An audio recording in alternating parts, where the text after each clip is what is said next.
is Fantasy-esque, and welcome back to The Sims 4 Royal Witch Kingdoms. Today we are continuing with the royal family of Sikar at 6 p.m. on Tuesday.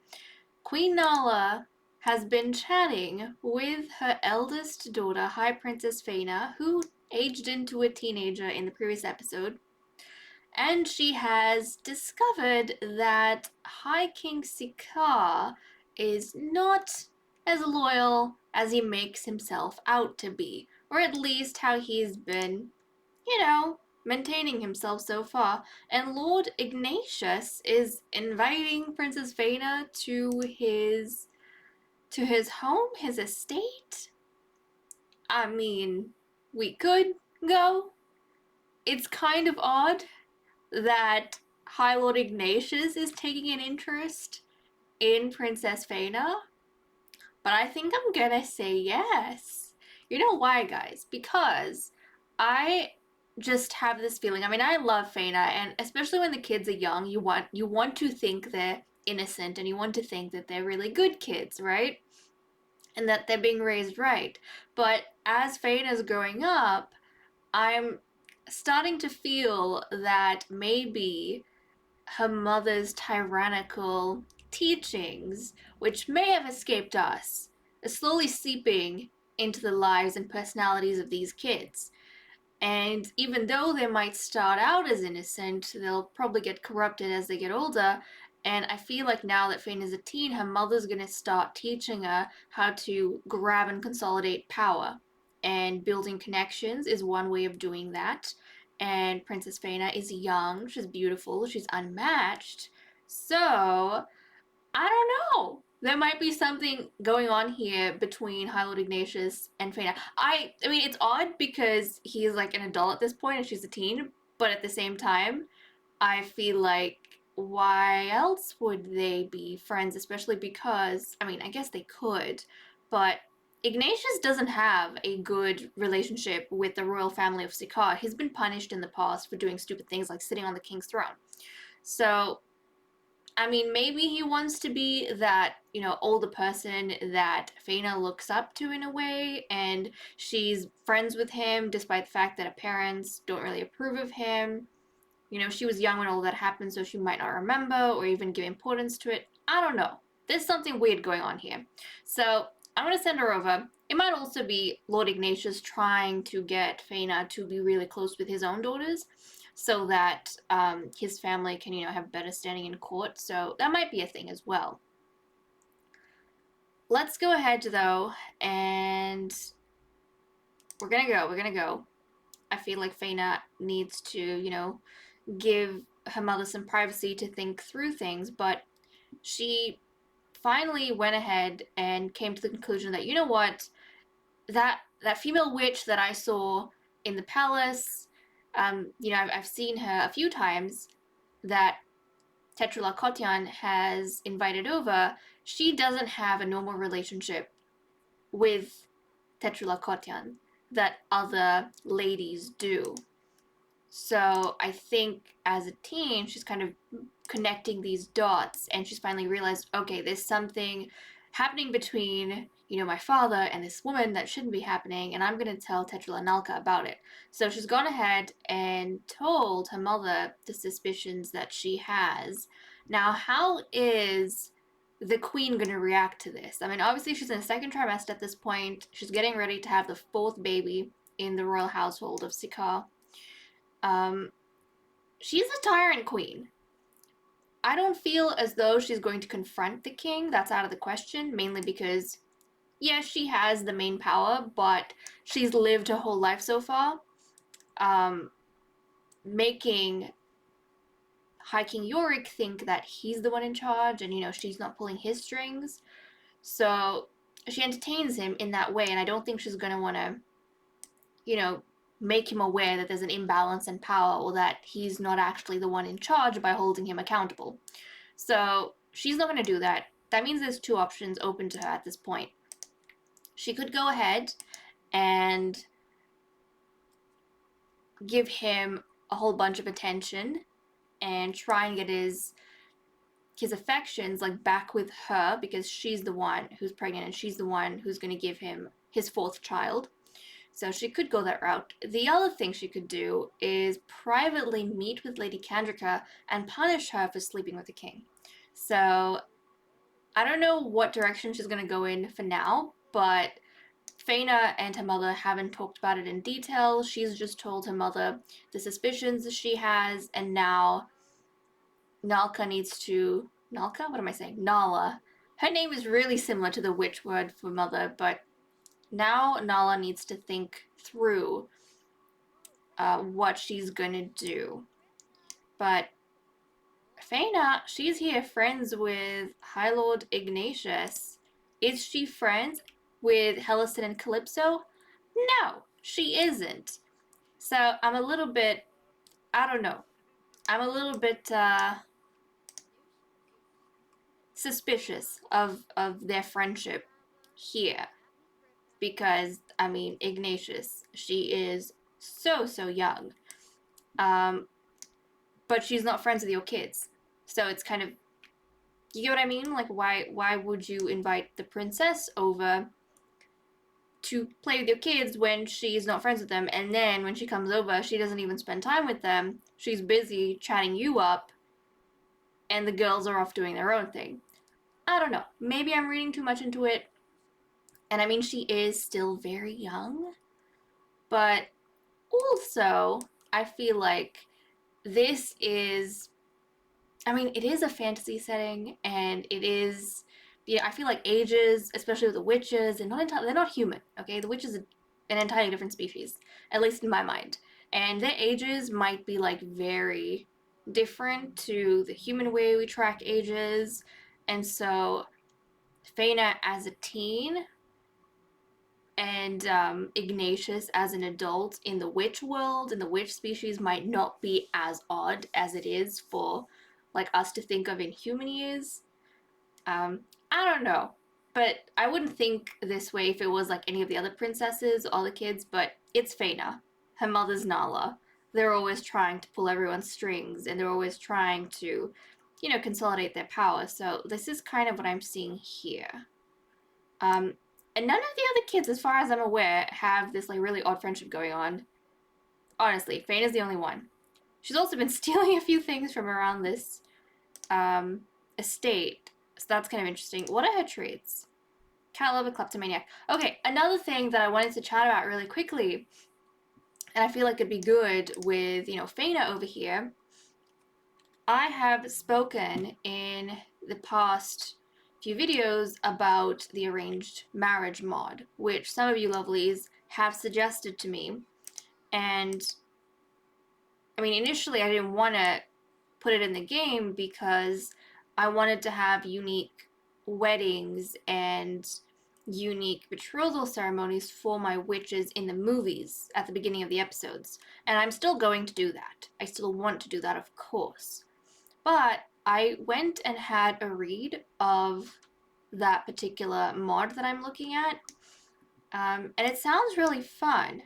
So actually, I was thinking maybe I can have the best of both worlds, where I put the mod in the game, and I can use, that betrothal function that they have between my teens, and potentially older Sims. I don't think I'll mess around with the children, but I can use that function with the teens in-game, but then in the movies, I can still do the betrothal ceremonies, right? Because the mod doesn't have these ceremonies per se that I want.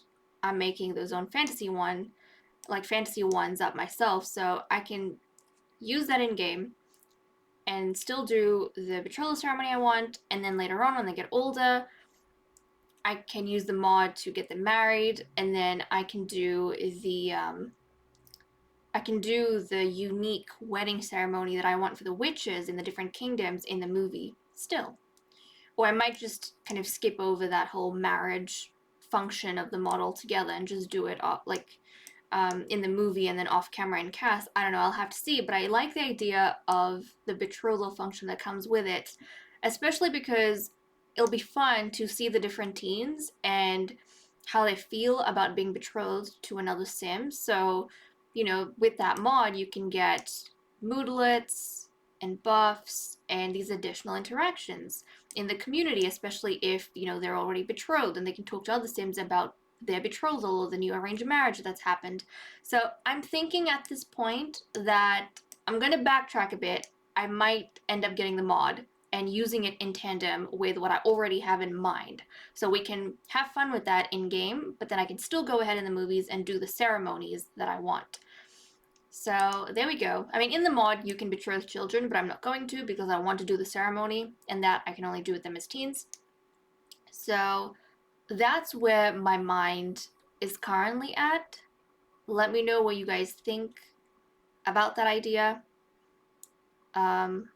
Yeah, initially I was, thinking strongly against it, but now I've had to read through the mod, and I'm thinking, you know what, I can actually do both. I can do what I want, I can do what the mod offers, and I think that's going to help our stories as well when we see, how the Sims feel about these different betrothals that they have across kingdoms and whatnot. We even saw that interesting chatter between Yorick and Nala, with Nala saying, think of, all these connections we can make through marriage. We can tie other houses to us through our children. And then Yorick saying, well, everyone in Sikar is already loyal. If we're going to tie other houses to us by marriage, then it should be from other kingdoms because they're not loyal to us per se. But a marriage might be the thing that kind of makes it happen and gets us that special privilege. So yeah, that's kind of where I'm at this point in time. Now the other thing though, even though I plan on getting the mod now, it will not be coming into the game anytime soon because I still need my second borns to start aging up into teens before we can do any sort of betrothal. Because if you guys remember, none of the firstborns can marry each other. So, because they're all heirs. So we actually need the secondborns to start aging up into teens. And I think the oldest second slash, thirdborns that we have currently are the Ramadust triplets, like the other two girls. I think Atros and Daphne. So really, until Atros and Daphne have become teens, that mod won't be coming into the game. So just to make you guys aware of what I'm planning, what I'm thinking, where things are going, and the timing. I mean, we've only recently started having our firstborns turn into teenagers. Fayna was the third one. So now, we have all the firstborns that are going to turn into teens, and then the secondborns are going to start aging up, and then we can think about betrothals and the mod. So, okay, now we're going to head off and probably pick up when something interesting happens, or Nala has the baby. Maybe we'll get Nala to go visit Kandrika. I think that might be what ends up happening. Okay, it's midday on Wednesday, or almost. Queen Nala has arrived at the Ramadust estate kind of out of nowhere because she's hoping that while, during this hour, the kids are out in both the royal household and also in the house of Ramadust. While the kids are out in academy, she can catch Lady Kandrika unawares and punish her for going ahead and sleeping with the High King of Sikar. That is a big no-no. You did that behind Nala's back. I mean, I don't even think Nala would have a problem with this if she had arranged it herself for whatever reason. If she's trying to gain influence and power and she actually uses the king as bait and kind of makes an arrangement between some other witch and the king, I think she would pretend that nothing happened and she would just dust it under the rug and be okay with it. But the thing is, this all happened behind her back. It wasn't something she planned. It was, Kandrika manipulating the king. And as far as Nala's aware, she's the only one who can manipulate the king. Now, looks as though the girls are not in academy. They're actually in the estate. And, kids talk. Valen's also here. But the queen, I don't think she's going to care too much. She's going to do a rude introduction to Kandrika. Because she does not like Lady Kandrika. She is here with a mission for a reason. So she is going to Yep, do a rude introduction. She's come rearing in, making demands. And obviously, Yorick has no clue why Nala's visiting them, and he has no clue that Yorick's been at his estate and that he and Kendrick have woohooed in their bed. He has no clue about any of this. So Nala's not going to explain herself. She's just going to get Kendrika alone so that she can basically get down to business. So they're going to go back here. Is that where we want to go? Yeah. They're going to go back here, kind of out of the way of everyone else. So the kids are there as well. Well, I guess Atros is very curious. So, oh, we have bees here too. This might not be the best place to go. Okay, well, we have a little kid here, and I don't think we want the kid to know what's going on. Maybe we'll go here. Okay, let's go back. Let's go to the front. Let's go to the front. But we don't have bees, and we don't have Atros. We don't want the kids listening in on what's been happening. This is a scandal for sure. If it goes out into society, at this point, only the royal household of Sikaar and Kendrika know. If the rest of the, witch kingdom finds out, well, kingdoms, then Kendrick is going to be in trouble, and Nala is just going to be embarrassed by Yorick's behavior. So, yeah, we definitely don't want anyone knowing more than they should. So she's going to go ahead, and she is going to, let's see, I mean, she only knows the mischief magic. She only knows 2 at this point, which I guess she hasn't practiced a whole bunch, which is unfortunate, because then, she could have used Furio, but no, she's got Desperio, fill a Sim's mind with feelings of intense sadness, and then she's got Deliriate. So reach into a Sim's head and scramble their thoughts. So that's exactly what she's going to do. She is, let's see, she's going to Deliriate Kendrika first of all, and then she is going to use Desperio on her so that she has no idea why the heck she's so miserable inside. Oh, that failed. Oh no, that backfired. Yikes.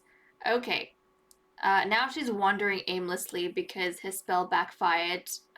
Guys, do you think in the luxury that the Sikaar family has been living in, they have kind of fallen behind in terms of magic? I think that might be the case because Nala went there to punish Kendrika, and you know what?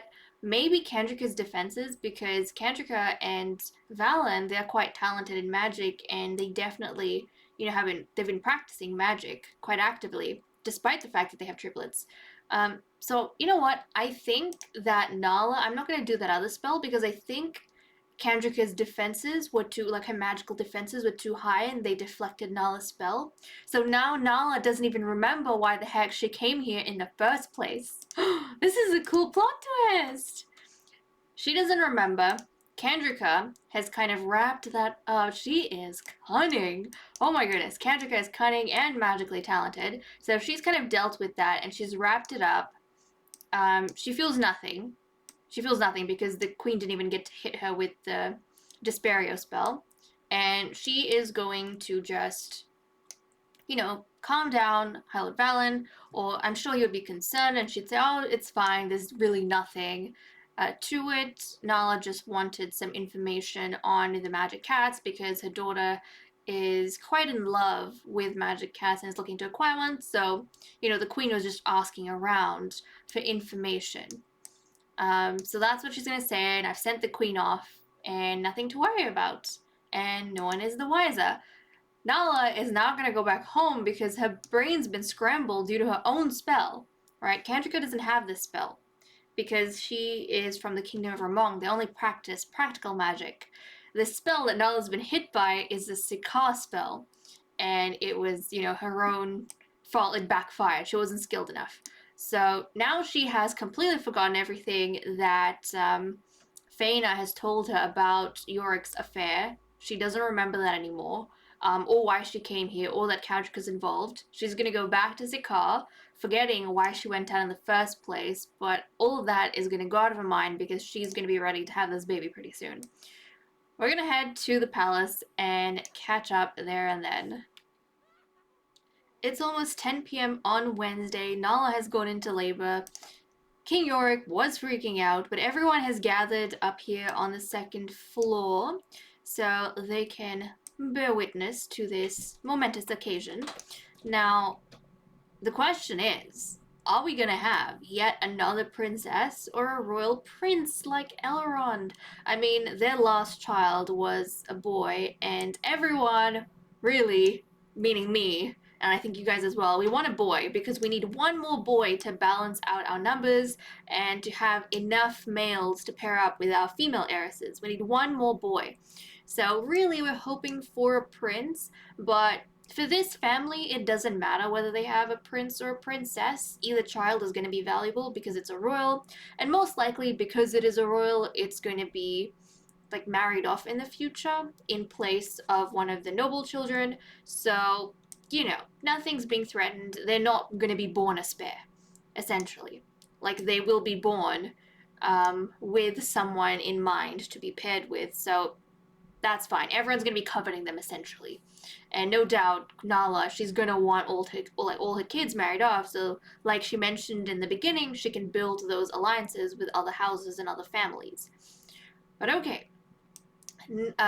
Princess Fayna, she does not know that her mother went off to Ramong and confronted Lady Kendrika, or that her mother had that confrontation go awry because her spell backfired and she deliriated her own self, and that she now no longer remembers anything that Fayna told her. The princess is not aware of any of this, right? As far as she's aware, her mother knows about the king's affair, and she's decided to not do anything about it. So that's kind of interesting.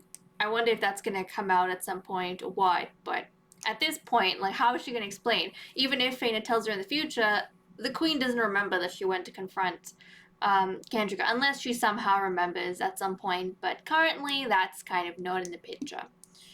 So Yorick is kind of getting away with this, essentially. The princess doesn't have the power to do anything about it. But Yorick wanted to, let's see, ask to feel the baby one more time. So I'm going to get him to do that before she, gives birth. So here we go. This is very exciting. I'm excited. I'm always excited whenever these witches have a new baby. And we have the households grow. It's just so fun. Oh, now he wants to woohoo. No. We are not woohooing. Oh, get a hand massage. Well, that's nice. But no, this is, you need to have this child. So let's get Yorick over here. And we're not going to waste any more time. The queen is going to have this baby. So let's see. Is it going to be a prince? Is it going to be a princess? What do we get? What do we have? Please. I mean, I would love it. Done it. I wanted a prince. I wanted a prince. But hey, now Nala's kind of on par with Kendrika as well. Like, they both have 3 daughters each. But then Nala's better because she has a son as well. Anyways, we're gonna name this little girl Princess Padme. Princess Padme. Love that name because I love Padme Amidala. Princess Padme Sikar, the youngest of the Sikar royals, and this name was suggested to me by Ashley Todd, so thank you so much for that. Princess Padme. In fact, in my own bedroom, I have this huge poster of Padme Amidala, Queen Amidala, on my wall. So there we go. Oh, look at that, a little baby. Okay, let's change the baby's diaper. Oh, the queen's exhausted. But thankfully, she only had 2 needs go down, not 3. Otherwise, that baby might have had a chance of being born sickly. Okay, she needs to wake up from this. Actually, I think Yorick's just gonna do this. He's gonna change the baby's diaper. He's gonna bottle feed the child since the queen has passed out from exhaustion. I'm also quite excited to see if this baby is gonna have Nala's coloring, or if it's gonna have Yorick's coloring like Luna and Elrond, and also if it's gonna have Yorick's blonde hair, because none of their kids have inherited the blonde hair. I don't remember if it's Elrond or if it's Luna. One of them have Nala's eyes, but it would be nice to have a little girl with that blonde kind of hair. But okay, that's pretty much all we have going on here. I guess our quest for another baby boy is continuing. Um, so we're gonna dive into, let's see, who do we have next? Is it Sisita's? I think we're gonna head off into the house of Sisita so that we can see anyone who's aged up there, and also hopefully get a head start on, that boy that we want, the last boy. We need one more baby boy before I'm gonna stop having babies altogether. So if they keep having girls, then we're gonna keep having pregnancies, but once we have the last baby boy born, then everyone's gonna stop expanding. Like, the households aren't gonna have any more babies. So, okay, let's get going, and I'll see you guys in a second. Here we are, diving in with the noble family of Sisita at midnight, and look, it's Underglow, our magic earth wolf that we acquired in, like, the previous episode where we played with these guys. Not the last episode, but the last time we played with these guys. Or was it the Holdigans? Actually, no, yeah. Yeah, we didn't have a wolf when we played with them last. We were playing with the Holdigans when they dropped off Underglow to this estate. So now Diamond has been wanting, some sort of magical animal companion. Finally has one, and it's been skunked, which isn't that great, unfortunately. But I'm actually thinking during this stay with the family, we might breed Underglow. Like, we might see if we can somehow get Underglow and Hellfang together and maybe breed them to see if we can get either some magic fire wolf pups or we can get some magic earth wolf pups. But I think that might be fun. Let's get Alicent to fill the bowl here so that Underglow has some food.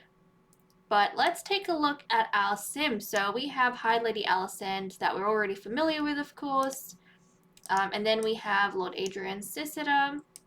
We have this son, Diamond, who I'm not sure. I think he has his father's eyes. I'm not entirely sure. We'll have to wait until he ages up into a teen because for some reason his eyes also keep reverting. So there we go. We have seen him before. He takes after his father in terms of, hair color and eye color. I mean, hair color and skin color. So that's really awesome. And then his sister, Miss Fayna, who has aged up into a child. So she's really cute. We've seen her while we've been playing with the Royals of Sikaar because we invited her along with the Siddeley girls to the palace to spend some time with the princesses. So we kind of saw them already, but still, it's nice. Now, what are their traits, really quickly? So Diamond is a perfectionist, so he has a good kind of personality growing up, I suppose. His parents are teaching him right, so that's good. And then his sister Fayna is self-assured. So actually, that's really nice to know that these two kids, the Sisita kids, they're being raised, the right way, and hopefully are going to be the more good kind of witches as they grow up. I mean, it's hard to stereotype anyone as good or bad, but they'll be doing more worthwhile things than worthless things. Let's just say. But let's quickly have a look at some of the relationships that may have developed with these guys.